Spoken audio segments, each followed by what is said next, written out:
Hello, my name's James Kirk. I'm from Creative Social, and the presentation has just disappeared. Bear with me 1 minute. There we go, we're back. I want to echo Pip's comments and say a big thank you to Andreas and the whole of the IAM team. I think you guys have done a brilliant job with this. I know from experience how hard doing festival events is. So I think you've done a fantastic job. I think you've got something really special, and I'm sure you guys all agree this is a great thing.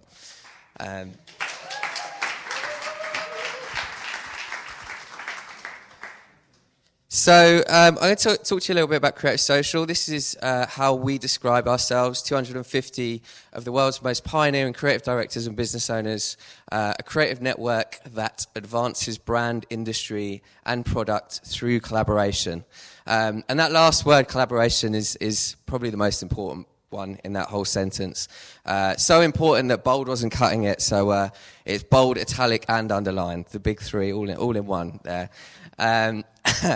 So I'm going to talk to you a little bit today about some of the ways that that we use collaboration in Creative Social. These are some of the nice things that our members say about us. This is probably my favourite one over on the side there. Unfortunately, Creative Social event clashed with the birth of my first child, but I've heard mother and baby are doing just great. Mr. Dave Bedward there. So Creative Social was started 10 years ago by two guys, Daniele Fiendacher and Mark Chalmers, and it was a way that they could bring together the top-level talent, creative talent in the advertising industry to share experiences, to share inspiration, to share work, and the way it started and still very much at the core of Creative Social are the two global events we do every year. So twice a year we take a group of about 40 of our members to a different city around the world, and we immerse them in the creativity of that city for usually about a day and a half. These are the cities we've visited in the last 10 years. We've done 20 cities. The way that these events work is that we curate 2 days of interesting, cultural, creative people to come and talk to our group. So it's normally people from industries like fashion, music, art, gaming, food, theatre, performance. These events are about inspiring our members with interesting, creative people outside of the world that they work in. This is the next one we're doing. So CS Fresh is happening in London in May this year. This is quite exciting for us. We set ourselves a challenge this year, and that challenge was to widen Creative Social to other creative industries. So the first 10 years of Creative Social has been very much about inspiring the top-level creative talent from the advertising industry. And we want the next 10 years to be about inspiring the top creative talent from lots of industries. So the top film directors, the top music producers. So what I'm doing at the moment is reaching out to these people, is connecting with these creative thought leaders, talking to them about Creative Social, talking to them about what we do, inviting them to CS Fresh, and bringing them into our network. So as well as the events, we also create a lot of content. We do a lot of stuff online on the website. We also publish books. So we've published 3 books, and I think the books are a really good example of how we use collaboration. So the way that these books are created is that we use the network. We use this as an opportunity to bring the collective mind of Creative Social together. This is our most recent book, Hacker, Maker, Teacher, Thief. This was released at the end of last year. It is an exploration into the skill sets needed of tomorrow's future creative. I'm going to do a little test here. So put your hand up if you would classify yourself as a hacker. Okay, a few hackers. What about maker? Any makers? What about teachers? Got any teachers in the room? A few teachers? And thieves. How many thieves we got? Ooh, watch your wallets.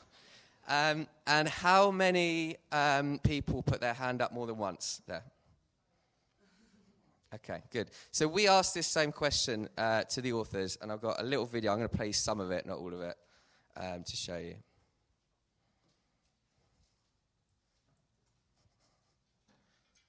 Ooh. We got sound? Sound? I'm a hacker, a maker, a teacher and a thief. I'm a teacher first. I've hacked together an educational program. I've made a school, and I'm a kleptomaniac. That'll do.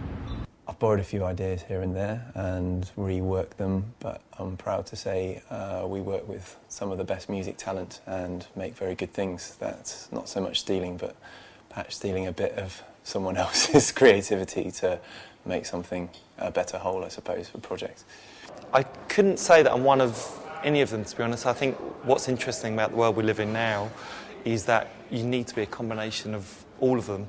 And I think hopefully you'll see that when you read the book, is how you need to take those skills and how those skills will help us do our job better. I'm going to say three. I'm a hacker, maker and a teacher, right? So firstly, I love hacking great ideas and putting things together and putting people together to create outstanding work. Secondly, I'm a maker, because firstly I'm currently making my own business and I'm helping make other businesses as well. And making leaders and businesses accelerate, and it's what I'm really passionate about.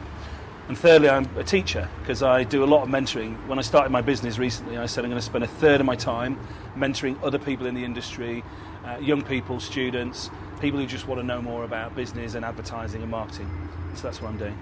I think I've got traits of all, but I think where I add the most value is as a teacher.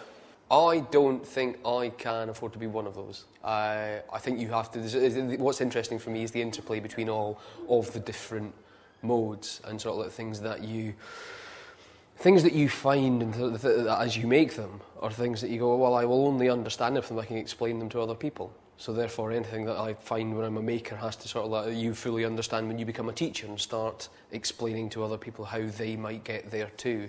The hacker thing, I think, can be really destructive sometimes, and so you've got to sort of like think about the difference between sort of like, am I just hacking for the sake of it? Am I just sort of like breaking things, sort of like working out things from the ashes of this because it's fun and because I'm slightly evil? Or is it because it is purposeful and it is constructive? So there's a funny tension between hacker and maker.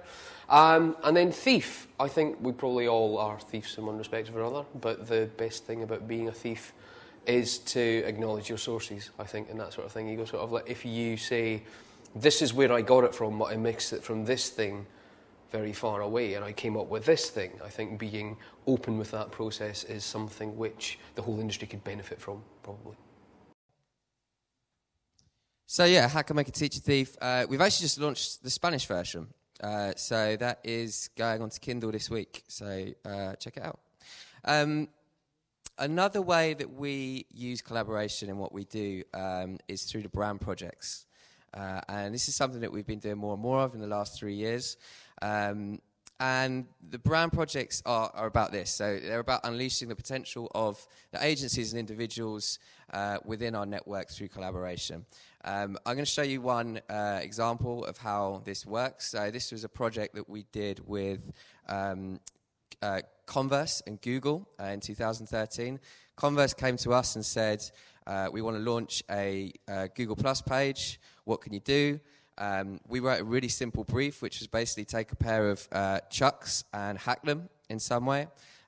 We had 21 agencies from our network from around the world throw their hat in the ring and say we want to get involved, and this is what happened. The Converse Chuck Taylor, a game changer, a fashion icon, a blank canvas, a challenge to unleash some creativity and do something amazing with a pair of chucks on Google+.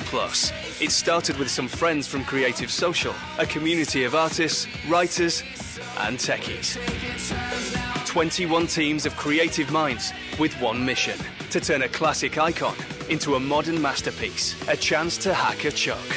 They pimped them, tuned them, trimmed them, groomed them, They even turned one into a wah-wah pedal. A ton of really cool ideas, from high-tech to lo-fi. All created with the help of Google+. Ideas to share, engage, and build a community of 1 million plus Chuck Taylor fans. Then we opened it up to the world by creating the Google+ Converse Garage, allowing anyone and everyone to hack a Chuck, from the highly skilled to everyday fans. A unique space for makers to experiment, hack, and share, merging the offline with the online using unique Google+ functionality, inviting everyone to hack along through Google+ Hangouts, upload hacks online through the GIF booth, share images with AutoAwesome from Google+, and post social messages on a ticker in the space. 5 days of inspiration, creativity, and celebration for the next generation of Chuck Taylor fans. Live to the world online. Made possible on Google+. The blank canvas just got a whole lot bigger.